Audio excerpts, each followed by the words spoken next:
good, and I'm quite impressed by the young man that came and left. And, I've always said it, that Nigeria needs to spread out its arms and attract her people back. One of the greatest challenges you have in national development is the weakest link, is government. The weakest link. How is that? And let me say, what I mean by that is that by the time the MMA2 was signed into the PPP, through the PPP structure to build, the airport got burnt one day. They handed the project, they gave the contract to one guy, a company called Sandatin. Sandatin couldn't do it. That was when Bicotney came in and did the transaction. At that time, there was almost zero knowledge of PPP in government. So, and I can see why they're having challenges now. Why? Because apparently, the principal of economy is an international lawyer, so he will know what to do, how to do it. So I can bet you those things were structured and they signed. And what government saw was that, oh, we're not going to spend any money, and they ran for it. Now they didn't look at the clauses in the contract. Now to come back years later. You know, it's not, you don't want to hear the word renege in national development, especially if you're attracting international investment. That word is covered. You make a mistake, you swallow it and you press on. So if we have this kind of issues with agreements, going back and forth on agreements, how would that tell on our investment environment? Yeah, listen. The Lekki concession, the money from the Lekki concession road, the PPP we are doing here, those monies don't naturally, all of them don't come from here. Okay, I know that the Chinese, the South Africans also invested.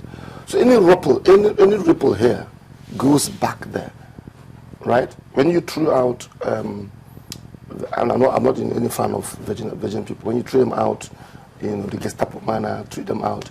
When they met the owner of the airline in London and he won a conference, one of the things he said that Nigerians were dream killers. And now, if someone meets him now and says to him, I want to invest in Nigeria, this will be his testimony. And you don't want that. So you just don't want that. If we had that kind of history, with someone calling Nigeria dream killers, we have that kind of history, how would that affect the effectiveness of the sovereign wealth fund? No, these guys now, their job is to what I call the damage control. And for you to play in the international space, you must be playing at this level. Okay, you cannot be saying you're going to be one of the largest economies by the year 2020, and this kind of platforms and infrastructure are not there. It has to be there. It just has to be there. So, and besides, anyway, no country has the best of records. I mean, you always have to have people that will be able to say, listen, let's repair by doing the right thing, and that's the key thing for them. They need to do the right thing. How do we deal with, or how do they deal with this perception? Because even if you have all the funds, you have all the best of intentions from government to collaborating with PPP, private sector, the perception that people have. If people think that, no, I don't trust this thing. How do they progress? Money is a very shy guest. Money is a very shy guest. If you welcome it, it will come. It will stay with you. If you give it a cold shoulder, it takes a work. So the point I'm making here is that you cannot repair the past, but you can determine the future. These guys can begin to work transparently, work in a sustainable manner, and as much as possible, let the people.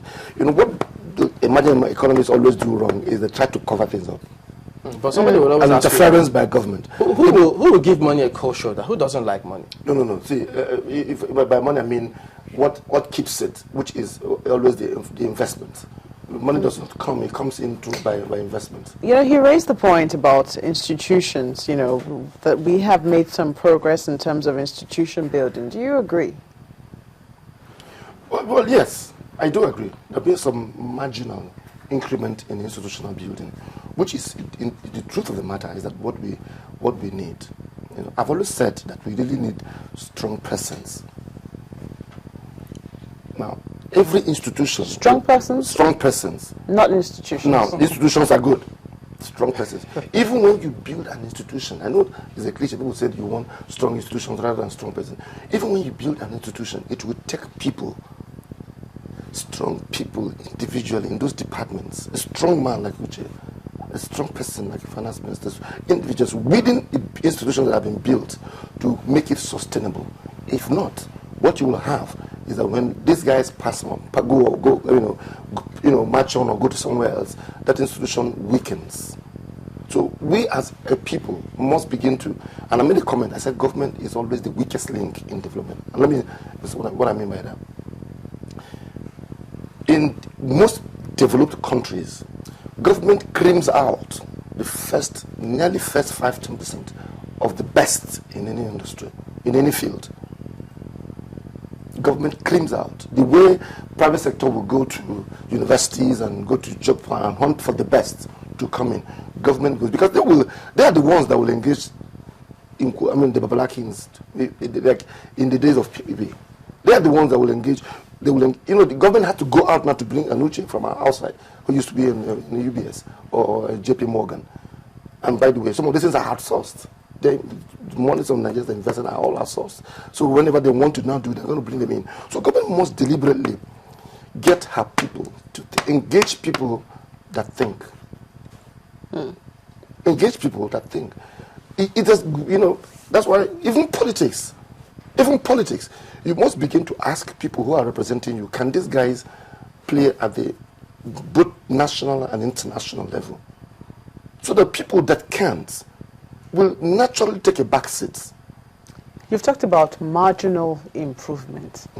You say it's still marginal. That's definitely... It's because of where we're coming from. That's definitely not impressive. It's because of where we're coming from.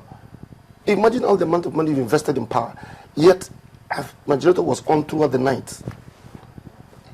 Don't mind what Kuwe tells us on television that there's power. I can't say it. It does not mean that government is not investing. He says it will take a while. Yeah, government is investing. But that was one of the places he cited as one of the areas where we have made significant progress in terms of, our investment in power. He's seen in the spirit.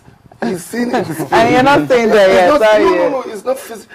And I can say, I can understand that. But physically, people can't feel it. No, but my colleagues, some of them saw this and felt it. Sorry? Some saw it and felt it. But even though some others didn't. You have to study the hand of Chamberlain. You have to study the direction of his hand when he's saying some people saw it. And government must be plain and clear to Nigerians. You don't need to pour water on my you need it on my head. And when I ask what is that, you tell me it's water. I can smell it's not water. When the power thing changes, Nigerians themselves will come and say, thank God for change. Yeah, but they need to understand the process that it takes to change. It's not, a one-size-fits-all, or you switch on today, it works. My reply is what was said, which is, these changes are marginal. And it's understandable. You're dealing with institutional distortions. And these has to be fundamentally, in quotes, challenged. And then you are beginning to... Can you imagine the number of years we lost between Obasanjo's regime and Yar'Adua before the people that came with Yar'Adua understood what is going on in the power reform?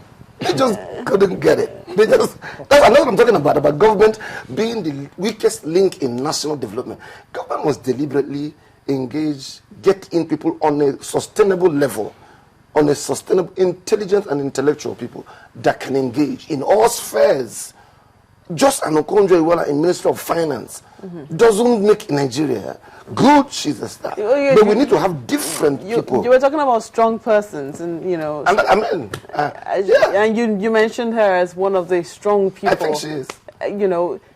The question is, what is the sustainability? Because every time we have heard that, we need to build strong institutions, and every government has made the claim that they are actually building strong institutions, but over time we have seen that it seems it's fallen flat on its face, so that an institution that seemed like it was doing so well, under one person, as soon as it changes hands, they say, no, this is not the way to go, and it changes again. That's the point. And that's the point. You must have a pipeline of the strategy I'm saying, and the sustainable way is, listen, there must be a strategy to ensure that, and I use her as an example. because when we went to the National Assembly for the press presentation, they were trying to, the demand of the Senate was that can we move away the budget office from the Ministry of Finance and put it in national planning?